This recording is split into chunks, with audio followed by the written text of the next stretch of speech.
3, 2, 1. Podcast Gici. Assalamualaikum warahmatullahi wabarakatuh. Halo guys, kembali lagi bersama saya Muhammad Sasidik di Podcast Gici. Oke, pada kesempatan hari ini saya akan berbincang-bincang ataupun akan ngobrol-ngobrol bareng mengenai yang namanya pemasaran internasional. Tapi pada kesempatan hari ini ataupun di podcast hari ini saya tidak sendiri, melainkan saya ditemani oleh teman-teman saya yang cantik-cantik pastinya, yaitu Halo, saya Yuli, mahasiswi semester 6 Manajemen Pemasaran di STIE Gici Business School Bogor. Halo, saya Kulsum, mahasiswi semester 6 Manajemen Pemasaran di STIE Gici Business School Bogor. Nah itu dia guys, Kak Yuli dan juga Kak Kulsum yang akan menemani ataupun yang akan ngobrol bareng mengenai yang namanya pemasaran internasional. Namun pada kesempatan hari ini ataupun pada podcast hari ini kita akan membahas yang namanya ekspor. Nah pastinya teman-teman semua udah tahu apa sih yang namanya ekspor. Oke, jadi ekspor adalah proses transportasi barang atau komoditas dari suatu negara ke negara lain. Dan biasanya proses ini sering digunakan sebagai strategi untuk bersaing di tingkat nasional. Nah, kenapa sih kita perlu yang namanya ekspor, teman-teman semuanya? Ada 3 alasan sih kenapa kita perlu yang namanya ekspor gitu.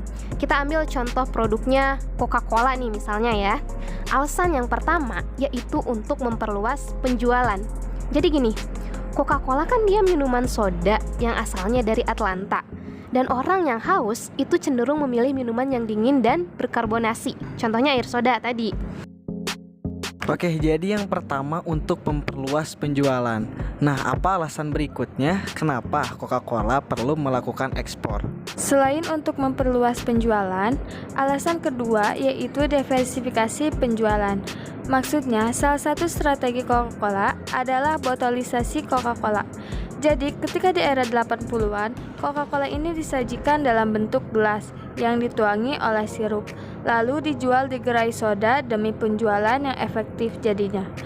Akhirnya, Coca-Cola berubah konsepnya menjadi botol. Nah, dulu Coca-Cola juga dijual $1 per botolnya. Jadi guys, intinya Coca-Cola ini dia grow up dari segi kemasannya. So, setiap jenis kemasan akan menentukan siapa nanti target pasarnya. Betul apa betul? Ya, betul.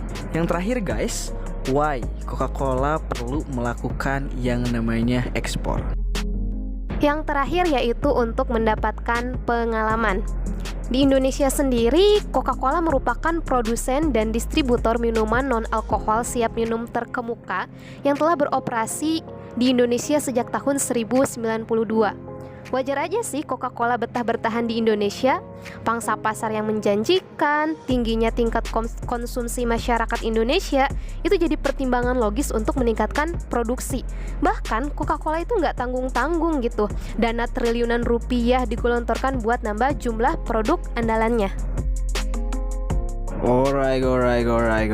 Jadi teman-teman semuanya, ternyata Coca-Cola juga membangun pabrik di negara-negara yang banyak peminatnya. Nah, itu dia alasan kenapa Coca-Cola harus melakukan yang namanya ekspor, teman-teman semuanya. By the way, teman-teman semuanya, nah kira-kira langkah apa yang harus dilakukan agar suatu produk itu bisa yang namanya melakukan ekspor? Nah kira-kira gimana coba teman-teman semuanya?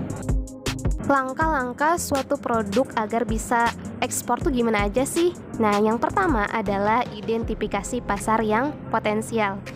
Ada cara yang cukup menarik yang dilakukan oleh Coca-Cola gitu dalam mengidentifikasi pasar yang potensial.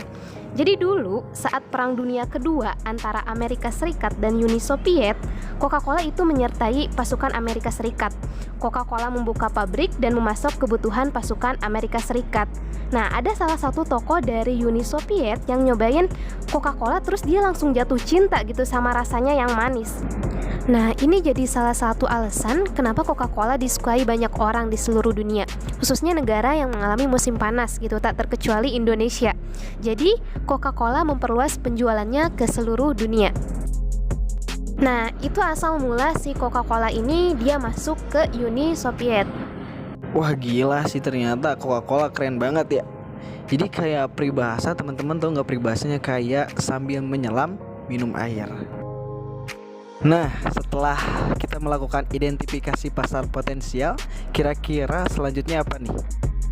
Nah, setelah identifikasi pasar potensial, selanjutnya yaitu menyesuaikan kebutuhan dengan kemampuan.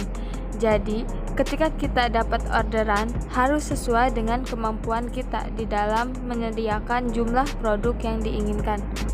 Selain itu, Coca-Cola juga menciptakan mesin dispenser soda otomatis. Ini juga untuk memudahkan orang-orang untuk bisa menikmati dan mengkonsumsi Coca-Cola secara gratis. Jadi kalau bisa ya bilang sanggup, tapi kalau nggak sanggup bilang dari awal ya nggak sanggup gitu.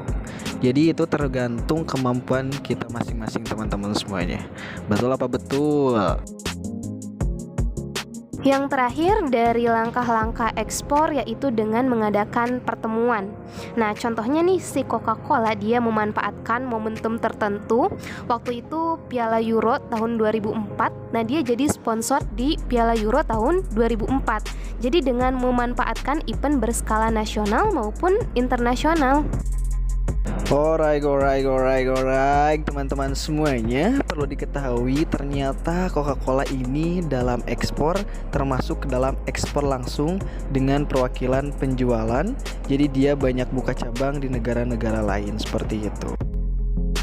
Alright teman-teman semuanya, itulah bincang-bincang kita di podcast kali ini. Mudah-mudahan dapat bermanfaat untuk kita semuanya. Dan pastinya kita akan bertemu lagi di podcast Gici selanjutnya. Sekian dan terima kasih. Salam damai. Wassalamualaikum warahmatullahi wabarakatuh.